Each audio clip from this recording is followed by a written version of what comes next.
Bismillahirrahmanirrahim. Assalamualaikum warahmatullahi wabarakatuh. Anak raja menangkap balam, balam hinggap di kayu tualang. Dari bunyi sambutan salam nampaknya jamaah terlalu konyang. Apa kabar semua Bapak Ibu, sehat? Alhamdulillahirabbil alamin. Yang sama-sama kita hormati Ketua, yang sama-sama kita hormati anggota DPR RI Al-Mukarram Ustadz Dr. Sahrul Aidi LCMA, yang sama-sama kita hormati Ketua Pengadilan Negeri Bangkinang, Ketua Pengadilan Agama, beserta seluruh tamu undangan yang tak dapat saya sebutkan satu persatu, hadirin hadirat, muslimin muslimat, Bapak Dandim, Bapak Danyon. Tak bisa dibedakan nih karena bajunya Ustadz semua malam ini. InsyaAllah semua yang berhadir ini dimuliakan Allah Subhanahu wa ta'ala. Amin ya rabbal alamin. Saya ikut tes CPNS 2008. Syarat memenuhi dari CPNS ke PNS itu mengurus surat-surat, salah satunya medical check up ke Rumah Sakit Arifin Ahmad. Itulah pertama dan terakhir saya periksa ke rumah sakit. Sejak itu tak pernah. Itu pun karena wajib. Jadi waktu medical check up itu kata dokter, Bapak besok sebelum periksa jangan sarapan. Kenapa tidak boleh sarapan? Karena darah yang mau diperiksa itu mesti steril, bersih. Rupanya kalau kita sarapan itu darah kita kotor. Masuk ketupek gulai paku, masuk santan, kolesterol, masuk teh manis, gula. Jadi kalau mau bersih darah kita, maka jangan makan. Lama saya merenung. Sudah lamalah dari kecil kita disuruh berpuasa. Sudah umur sekian puluh tahun baru tahu rupanya di antara hikmah puasa itu adalah membersihkan darah. Beberapa waktu yang lalu kami ke Malaka membawa keluarga mau check up, periksa. Kata dokter, kalau mau cepat Pak, takutnya kalau Bapak besok darahnya masih belum bersih, di hari kedua baru periksa. Jadi 2 malam menginap. Besok biar supaya cepat, besok jangan sarapan sebelum ke rumah sakit. Ingat saya lagi yang beberapa belas tahun yang lalu. Rupanya mau membersihkan darah kita ini di antara cara yang diberikan Allah adalah dengan berpuasa. Tapi jangan gara-gara ini nanti malam niatnya jadi berubah. Nawaitu shauma ghadin an ada'i fardhi syahri Ramadan, untuk bersih darah lillahi ta'ala. Niatnya cukup, tidak usah ditambah, tidak usah dikurang. Bersih darah itu bonus dari Allah Subhanahu wa ta'ala. Makanya dalam Al-Quran disebut wa antasumu khairul lakum. Kalau kamu berpuasa itu baik bagi kamu. Tapi Al-Quran tak ada menyebutkan apa baiknya. Baiknya carilah sendiri. Itu makanya anak-anak kita setelah dia hafal Quran, bisa baca kitab, tamat pondok, masukkan ke fakultas kedokteran. Dialah yang akan mengungkapkan hikmah-hikmah daripada manfaat puasa ini. Ada hadis bunyinya sumu tasihhu. Kalau kamu puasa kamu akan sehat. Hadis ini dhaif. Tapi hadis dhaif tetap boleh dipakai. Karena hadis puasa kamu sehat bukan dalam masalah akidah. Bukan dalam masalah dalil hukum halal haram. Tidak ada periwayatnya yang kadzab, pendusta, penipu, pembohong. Masih bernaung di bawah hadis sahih. Dan untuk fadail a'mal, motivasi beramal. Mudah-mudahan dengan berpuasa ini Bapak Ibu semuanya sehat walafiat. Biasanya orang sesudah berpuasa itu diajak Ustadz untuk meningkat. Dengan berpuasa marilah kita tingkatkan ketakwaan. Dengan berpuasa mari kita tingkatkan integritas. Dengan berpuasa mari kita tingkatkan semangat beribadah. Tapi biasanya selesai berpuasa bertambah pula 3. Gula darah naik, kolesterol naik, berat badan pun naik. Salah satu buktinya ini kue kotak sudah mulai datang. Bapak Ibu yang dimuliakan Allah Subhanahu wa ta'ala. Saya bertamu ke rumah jamaah.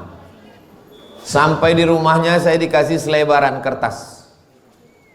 Ustadz Somad colong baca-baca ini, kata dia. Saya bacalah di kertas. Kertas ini dari Amerika. Tulisannya, kata dia, namanya fasting terapi. Fasting artinya menahan makan. Terapi, ada terapi namanya menahan makan. Kata orang barat, semua yang kita makan ini racun. Kita minum teh, teh itu racun. Kenapa Ustaz tiba-tiba ingat teh? Itu ku tengok teh mulai datang. Orang barat menyebut gula itu white poison. White putih, poison racun. White poison racun putih. Tapi jangan gara-gara ini segan pula Pak anggota dewan sama Pak ketua minum teh, tetaplah minum. Saya ada lebih besar pula racun saya lagi nih. Lalu kemudian kita makan rendang, gulai, itu juga racun. Mana racunnya? Kelapa. Saya dulu kuliah di UKM, Universiti Kebangsaan Malaysia. Masuklah dosen saya ke dalam. Kata dosen saya, andailah saya jadi raja, maka yang pertama saya lakukan adalah memotong seluruh pokok kelapa yang ada di Malaysia. Saya tanya ke dosen saya, kenapa Bapak mau motong pohon kelapa? Karena kolesterol yang paling tinggi adalah santan. Dan makanan kita santan semuanya. Pagi ketupek gulai paku, santan. Siang rendang, santan. Minum cendol, santan. Kolak, santan. Kalau memang santan itu racun, gula itu racun, kenapa nenek moyang kita dulu makan santan, minum gula, sehat-sehat aja Pak Ustadz? Mereka habis makan rendang, minum gula, mencangkul 2 hektar. Kita habis makan santan, minum gula, tarik selimut, tidur 4 jam. AC-nya dingin. Cobalah masukkan santan ke dalam kulkas, membeku. Begitulah darah kita jadi beku. Yang membekukan darah itu 2. Yang pertama gula, yang kedua santan. Darah itu air. Maka kalau air dicampur dengan gula, kental dia. Besok ibu masukkan gula ke dalam kuali, panaskan kompor, gula mencair. Setelah itu biarkan dia beku, tarik sendok, terangkat sama-sama kualinya naik ke atas. Kenapa? Membeku. Darah kita membeku disebabkan oleh santan dan gula. Saya berjumpa dengan jamaah umurnya 85 tahun. Saya tanya, Pak Raja, apa rahasia Bapak sehat walafiat? Kata dia, Pak Ustadz, yang saya makan sayur bening. Yang saya makan panggang, saya tak pakai goreng. Karena minyak itu bahaya untuk darah. Sehat itu pilihan, mati itu takdir. Nah, jadi jangan pula gara-gara ini lalu ibu tidak minum teh, tidak makan gulai santan, tidak makan kolesterol, lalu kemudian setelah itu mati, saya yang disalahkan. Sehat ini kita memilih, tapi masalah ajal, orang sehat pun banyak juga mati. Orang yang sudah divonis mati pun tak mati-mati. Masalah ajal ini innama amruhu idza arada syai'an ayaqula lahu kun fayakun. Jadi kata kertas yang saya tengok di rumah jamaah tadi, kata dia semua yang kita makan ini racun. Kita makan apel. Apel itu kalau kita makan, kita belah, tak ada ulatnya. Tapi kalau jambu yang kita beli ke pasar, kita belah, berulat. Kenapa apel tidak dimakan ulat? Ternyata apel tidak dimakan ulat karena disemprot pestisida. Pestisida itu tidak mati karena disiram pakai sabun. Pestisida tak mati karena mama lemon. Pestisida tidak mati karena air panas. Masuk ke dalam darah, menggumpal menjadi cancer. Tulisannya C-A-N-C-E-R. Orang barat membacanya cancer. Orang kita susah menyebut cancer. Kenapa nih? Kanker. Maka menggumpal dia dalam darah. Orang barat menemukan obatnya, kata dia, mematikan darah. Racun-racun yang ada dalam darah dan dalam daging itu adalah dengan cara berpuasa. Cuman mereka tidak tahu saum, tak tahu dia puasa. Yang tahu dia adalah dengan cara fasting. Fastingnya tidak makan. Karena kalau orang tidak makan, badannya akan memakan dirinya sendiri. Racun-racun yang ada dalam darah, dalam daging, dalam tulang kita itu dimakan sendiri oleh badan kita. Ini tak bisa saya jelaskan terlalu panjang lebar, terlalu detail, karena kata pepatah Arab, man takallama fi ghairi fannihi atabil ajaib. Siapa yang bicara bukan pada bidangnya, ngomongnya ajaib-ajaib. Jadi kalau ibu bapak nanti mendengar, Ustaz Somad tadi malam cerita tentang kesehatan agak ajaib-ajaib ku dengar. Karena memang bukan bidang saya. Tapi saya bercerita begitulah manfaat dari kesehatan berpuasa. Kenapa Nabi tidak pernah sakit? Karena Nabi berpuasa. Nabi Muhammad berpuasa. Sebelum Nabi Muhammad, Nabi Isa berpuasa. Buka kitab Lukas pasal 18 ayat 12. Aku berpuasa 2 kali seminggu, kata Nabi Isa. Lalu kemudian Nabi Musa berpuasa. Mana Nabi Musa berpuasa? Fatamma miqatu rabbih arba'ina lailah. Malamnya dia bermunajat, siangnya dia berpuasa. Jadi puasa ini adalah ibadah nabi-nabi. Makanya dalam Al-Qur'an dikatakan kutiba alaikumus syiyam kama kutiba alal ladzina min qablikum. Orang-orang sebelum kamu pun berpuasa. Hanya saja orang sebelum kita itu puasanya lebih berat.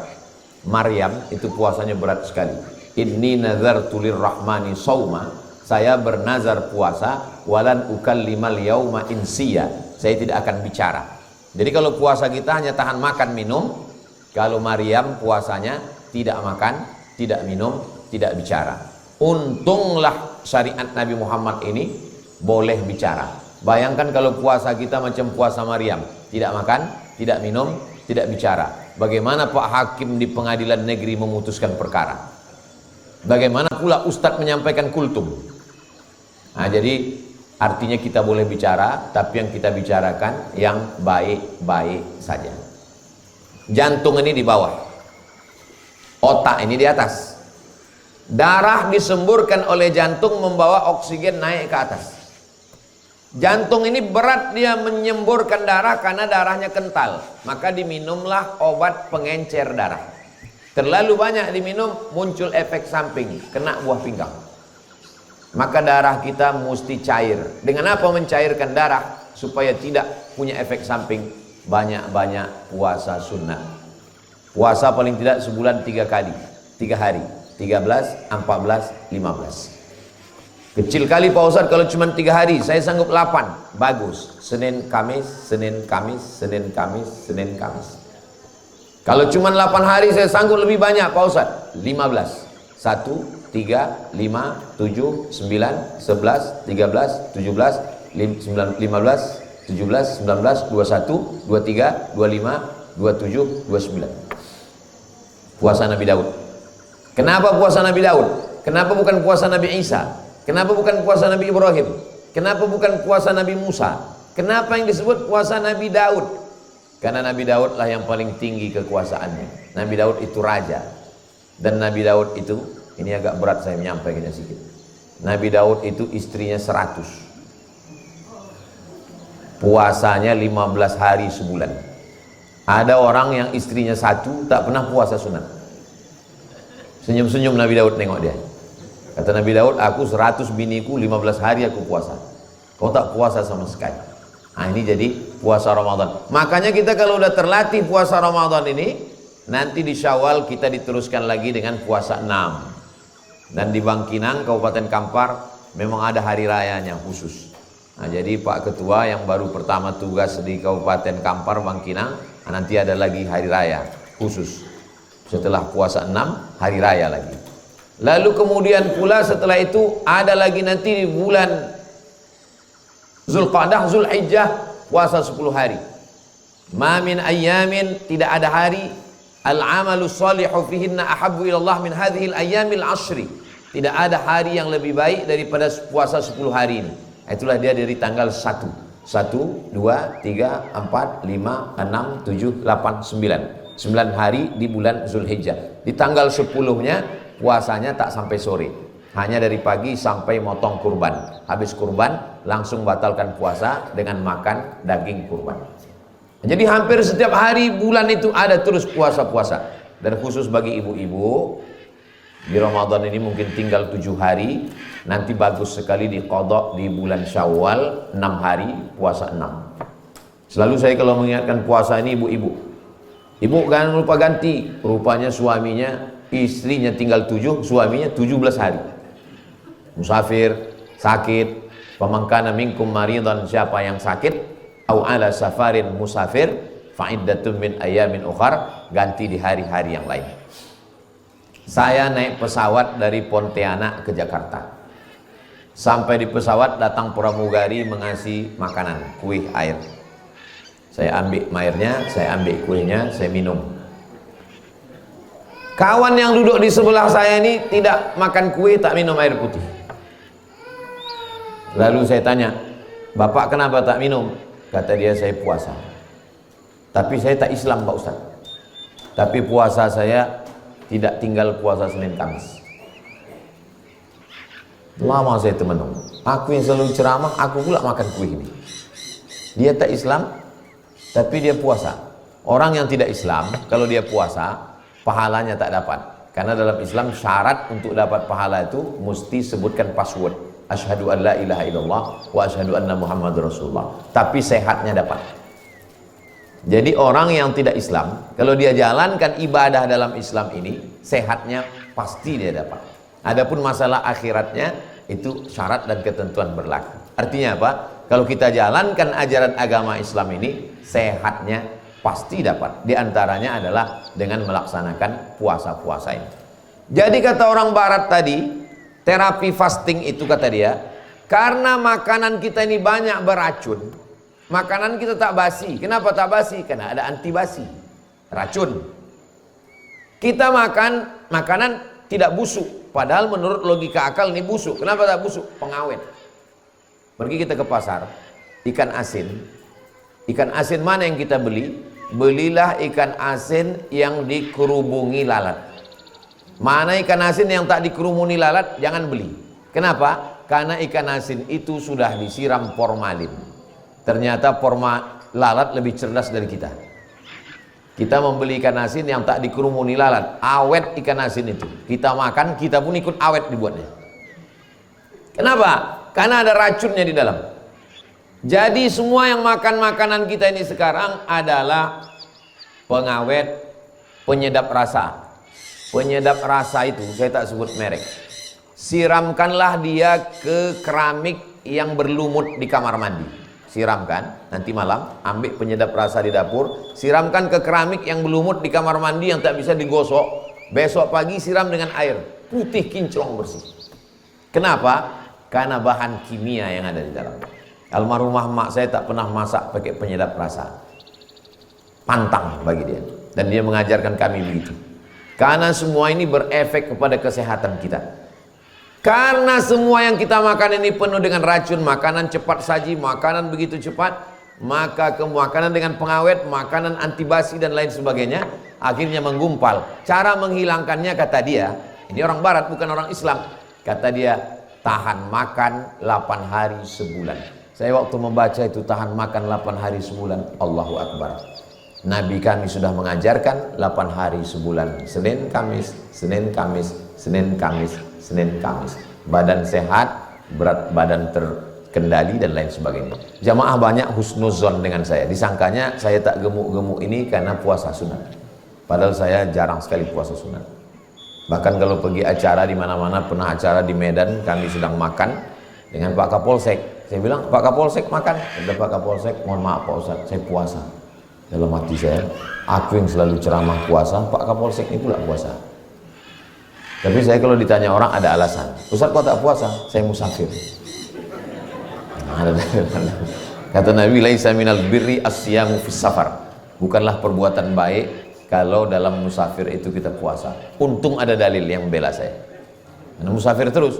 Saya setiap hari Jumat, Sabtu, Ahad, Senin itu musafir. Jumat ini nanti saya akan musafir ke Jambi. Jumat, Sabtu, Ahad, Senin. Saya di rumah 3 hari. Selasa, Rabu, Kamis itu di rumah. Ini sebetulnya malam ini di jadwal saya di rumahnya. Tapi karena diundang sama Pak Pengadilan, tak bisa tak datang. Takut kita disidangnya nanti di pengadilan. Bapak Ibu yang dimuliakan Allah Subhanahu wa taala. Jadi, semua yang diturunkan Allah ajaran agamanya ini adalah untuk kebaikan kita. Cuman tidak disebutkannya dalam Al-Qur'an.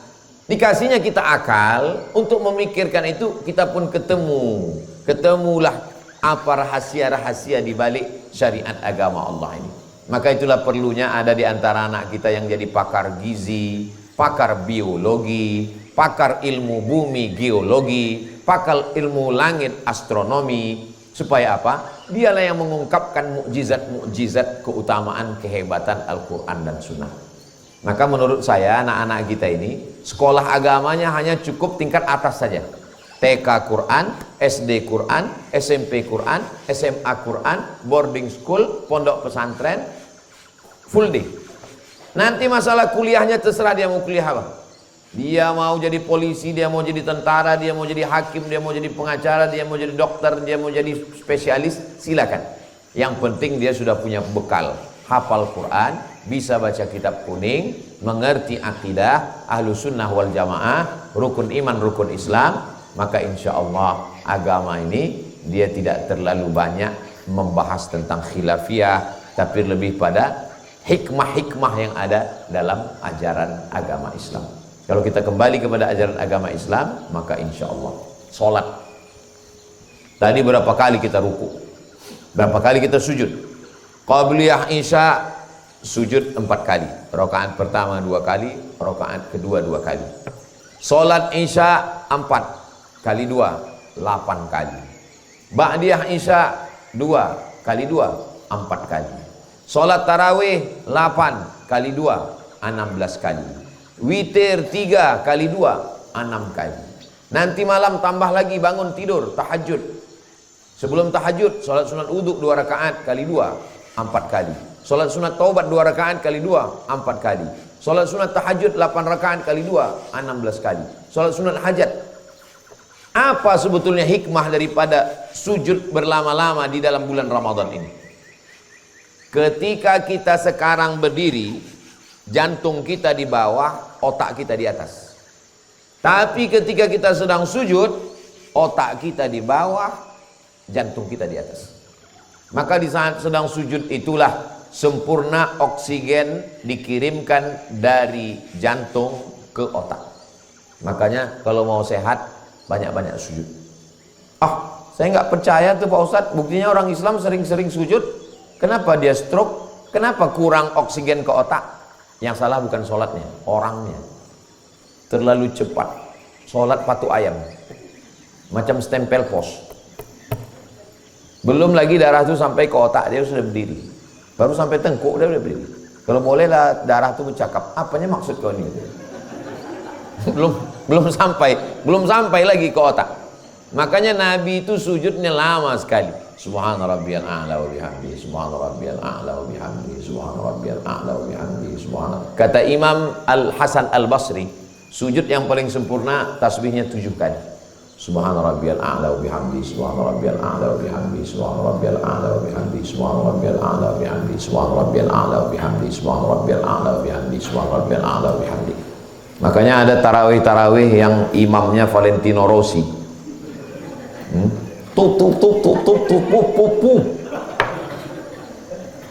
Nabi menyuruh orang ulang solat. Apa kata Nabi? Irji ila salatika fa innaka lam tusalli. Ulangi solatmu, solatmu tidak sah. Diulanginya solatnya yang kedua kali. Kata Nabi, irji ila salatika fa innaka lam tusalli. Solatmu tidak sah. Diulanginya sekali lagi. Kata Nabi, irji ila salatika fa innaka lam tusalli. Solatmu tidak sah. Sudah 3 kali ulang. Bagaimana yang betul itu ya Rasulullah? Kata Nabi, kalau engkau tegak hatta tatma'inna qa'iman, ada tumakninah. Kalau engkau ruku hatta tatma'inna raki'an, ada tumakninah. Subhana rabbiyal azim wa bihamdi. Hatta tatma'inna sajidan, ada tumakninah. Nah, jadi malam ini kita ada tumakninahnya. Besok malam masjid-masjid yang ada tumakninah lanjutkan. Yang tak ada tumakninah kasih tahu ke pengurus masjid supaya diadakan kudeta. Dicari imam yang ada tumakninah. Karena sholat itu penuh dengan rahasia. Di antara rahasianya adalah kesehatan. Tapi sholatnya tetap niatnya lillahi ta'ala. Jangan pula gara-gara ini sholatnya supaya sehat. Sehat itu bonus dari Allah subhanahu wa ta'ala. Dengan memperlama sujud itu, maka pikiran kita tenang. Karena sempurna oksigen dari jantung naik ke otak, jantung kita ringan kerjanya. Orang mati mendadak biasanya karena serangan Dua, serangan jantung sama serangan Israel. Serangan jantung. Belum pernah lagi kita bertanya sama jamaah, perasaan tahun lalu saya tarawih di masjid ini ada Bapak Fulan, udah meninggal Pak Ustaz, mendadak. Kenapa dia mati mendadak? Kena kurap. Tak ada. Orang mendadak karena serangan jantung. Ada orang meninggal mendadak tak pakai sakit, itu pasti jantung tuh Pak Ustaz. Karena biasanya yang meninggal mendadak itu jantung. Berat jantung itu bekerja. Kenapa? Kerja jantung apa? Kerja jantung menyemburkan darah. Darah yang disemburkannya tidak sehat, darahnya kental, darah penuh dengan kolesterol, penuh dengan minyak, penuh dengan gula. Maka dengan berpuasa sehatlah kita. Dengan itu kita meyakini bahwa ajaran agama ini bukan dogma doktrin. Yang penting sholat, yang penting puasa, jangan tanya-tanya. Banyak tanya masuk neraka, banyak tanya Yahudi. Enggak. Banyak sekali ayat-ayat Al-Quran itu adalah pertanyaan-pertanyaan. Yas'alunaka 'anil khamri wal maisir, yas'alunaka 'anil mahid, yas'alunaka 'anil ahillah, yas'alunaka madza yunfiqun, yas'alunaka 'anil yatama, yas'alunaka madza yunfiqun, yas'alunaka 'anil anfal, wa idza sa'alaka 'ibadi 'anni fa inni qarib. Banyak sekali ayat Al-Quran itu berdasarkan pertanyaan. Makanya saya kalau menyampaikan tausiah itu 60 menit, 30 menit materi, 30 menit tanya jawab, 10 menit lagi udah habis materi. Bapak Ibu yang dimuliakan Allah Subhanahu wa taala, maka selama bulan suci Ramadan ini kalau bisa masaklah menu-menu yang sehat. Saya kalau undangan di berbagai tempat, orang kalau mengasih makanan yang terbaik itu dikasih ke ustaz. Kalau saya dikasih makanan, kepiting, udang, lobster, semua itu disediakan. Nah, dikasihkan ke ustaz. Mana yang paling beracun, itulah yang dikasih ke ustaz. Undanganlah saya ke tepi laut di Singkil, Aceh. Diletakkan orang itulah kepiting sebesar piring, udang, lobster. Di situ ada ketua DPRD, bupati, dan dim Kapolres. Satu pun tak ada yang mau makan kepiting itu. Saya bilang, kenapa tak kalian makan? Kolesterol Pak Ustaz. Saya bilang, saya ajarkan doanya. Kalau bapak makan, insya Allah, Bismillahilladzi la yadurru ma'asmihi syai'un fil ardi wala fis sama. Kusebut nama Allah. Kalau sudah kusebut nama Allah, tidak ada yang bisa memudaratkan baik di bumi maupun di langit. Terus kalau kami habis makan ini, Pak Ustaz, jamin tidak naik.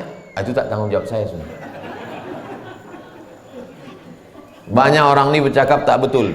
Kata dia, kambing mengandung kolesterol. Itu kalimat tidak betul. Mana pula ada kambing mengandung kolesterol? Kambing mengandung anak kambing. Mengandung kolesterol. Apa betul kambing itu membuat darah tinggi? Kata dokter, ternyata tidak. Saya ini banyak kawan saya dokter. Saya ceramah di IDI, Ikatan Dokter Indonesia. Apa betul Pak Dokter kambing itu membuat darah tinggi? Kata dia, tidak Pak Ustaz. Makanya Nabi makan kambing. Tak ada hadis menyebut Nabi meninggal karena darah tinggi, tak ada. Lalu apa yang membuat darah tinggi itu? Bukan dagingnya Pak Ustaz, kecapnya sama garamnya. Justru yang membuat darah tinggi itu air putih. Cobalah orang pergi ke rumah makan, lambat air putih itu datang. Mana air putihnya? Gitu, naik darah tinggi. Jadi sebetulnya yang menjadi racun itu adalah pola makan kita. Makanya Nabi mengajarkan kita disuruhnya kulu, makanlah, washrabu, minumlah, tapi ada remnya di ujung, wala tusrifu, jangan berlebih-lebihan. Semua yang berlebih itu tak baik. Kul, makanlah, washrab, minumlah, walbas, berpakaianlah, watasaddaq, bersedekahlah, min ghairi sarafin wala makhilatin, jangan berlebih-lebihan dan jangan untuk sombong. Ada orang makan sekarang untuk sombong? Ada. Orang sekarang ada makan untuk sombong. Pergi ke tempat rumah makan yang mahal, satu porsi 2 juta dan tidak dimakan, hanya untuk ditengok dan untuk foto aja. Habis itu foto posting, tengok berapa yang like. Ini makan hanya untuk sombong. Dalam Islam kita diajarkan makan secukupnya. Jam 2 siang pergilah ke jembatan Sungai Kampar di Bangkinang, arah ke Bangkinang seberang. Tegaklah dia itu, tegaklah di atas jembatan itu menengok air ke bawah. itu menengok teh tarik itu di bawah. Kalau di siang Ramadan melihat mobil warna merah pun macam semangka. Ibu hati-hati, jangan pakai jilbab merah. Di siang hari semua air danau mau kita minum, semua mau kita makan. Tapi begitu berkumandang azan maghrib, Allahu Akbar, Allahu Akbar. Kalau bapak mendengar azan, tanya dulu istri, yakinkan itu azan maghrib. Karena di bulan Ramadan ini semua azan itu bunyi azan maghrib. Ketika azan maghrib berkumandang, masuk 2-3 teguk air, masuk kurma 135, mana hawa nafsu siang tadi hilang. Makanya banyak sekali kalau istilah almarhumah emak saya, lapamato. Lapamato itu maksudnya mata aja yang lapar. Jam 6 sore itu semua mau kita beli, itu lapamato namanya. Begitu sudah masuk 2-3 teguk, hilanglah lapar itu. Bulan puasa ini kita sedang diajarkan hakikat hawa nafsu. Hawa nafsu itu tidak bisa didefinisikan. Hawa nafsu itu langsung dirasakan. Apa ada manusia yang tak ada hawa nafsunya Pak Ustaz? Tak ada. Nabi pun ada hawa nafsunya. Dan Islam bukan menyuruh kita menghilangkan hawa nafsu. Islam membuat kita menempatkan hawa nafsu pada tempatnya. Maka silakanlah makan. Sampai kapan nafsu ini hilang? Madamat arwahuhum fi ajsadihim. Selama ruh bersemayam dalam jasad, ada hawa nafsu.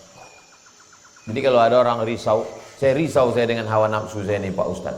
Jangan risau. Nanti kalau sudah berpisah ruh dengan jasad, hilang sendiri. Lama hidup banyak dirasa, jauh berjalan banyak ditengok. Bapak ibu yang sudah berpengalaman, pernah bapak ibu menengok mayat minta sarapan pagi? Tak ada. Kalau sudah berpisah ruh dengan jasad, dia hilang sendiri. Maka selama hayat di kandung badan, selama ruh berada dalam jasad ini, kita disuruh mengendalikan hawa nafsu dengan puasa. Dari mulai terbit fajar sampai tenggelam matahari. Terbit fajar itulah dia azan subuh, tenggelam matahari itulah dia azan maghrib. Dan kita puasanya tidak terlalu lama.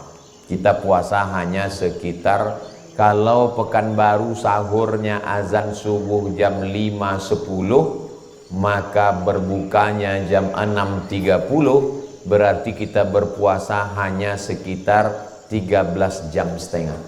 Hanya 13 jam. Tapi di Eropa, di Jerman, ada yang berpuasa sampai 18 jam. Di Mesir kalau udah musim panas 16 jam. Alhamdulillah, takdir saya 98 di Mesir pas musim dingin, jadi tak terlalu lama. Tapi pas adik-adik kelas saya itu 1 tahun mundur 11 hari, 11, ada yang takdirnya pas puasa bulan Agustus. Beriman kepada takdir baik, takdir buruk lah. Agustus itu sahurnya jam 4, berbukanya jam 8. Kalau saya dengan Ustadz Sahrul Aidi, dengan Ustadz Faisal Saleh, tahun 96, 97, 98, 99, 2000, 2001 itu zaman kami puasa bulan berapa puasa? Mei. Sekitar Desember, pokoknya musim dingin lah. Seingat saya puasa itu musim dingin. Karena saya Ramadan yang pertama itu gemuk karena selamat makan. Begitu musim dingin langsung kurus. Musim panas tak ada selera makan. Musim dingin berselera makan. Nah, jadi memang kita ini diberikan Allah luar biasa. Kalau di Arab musimnya li'irafi Quraisy, ilafihim rihlatash syita wassaib. Syita musim dingin, saib musim panas. Ada 4 musim di Arab. Syita musim dingin, saib musim panas, kharif musim gugur, rabi' musim bunga. Makanya kawan-kawan di Mesir, Maroko bertanya itu ke saya. Kata dia, Abdul Somad, musim di tempat kami ini 4. Musim saib, musim syita, musim rabi', musim kharif. Di tempat kalian berapa? Saya bilang banyak sekali. Musim durian, musim rambutan, musim hujan, musim asap. Kita inilah yang paling stabil. Mau musim panas, mau musim dingin, cuacanya 30, 31, 32. Kenapa puasa itu tidak dibuat bulan? Banyak orang kan, kenapa Pak Ustadz puasa kita itu selalu hebohlah masalah penetapan ini? Ini kan gara-gara ikut bulan. Coba kalau ikut Januari, Februari. Kenapa tak ditetapkan saja puasa itu 1 Januari? Seandainya puasa ditetapkan 1 Januari, mungkin kita tidak ada ikhtilaf. Tapi Allah, kata orang, tidak adil. Kenapa? Karena kalau puasa Januari berarti puasa musim dingin terus. Kenapa tidak ditetapkan aja puasa itu 1 Agustus? Seandainya puasa itu Agustus, musim panas terus. Ditetapkan puasa itu mengikut bulan Qamariyah.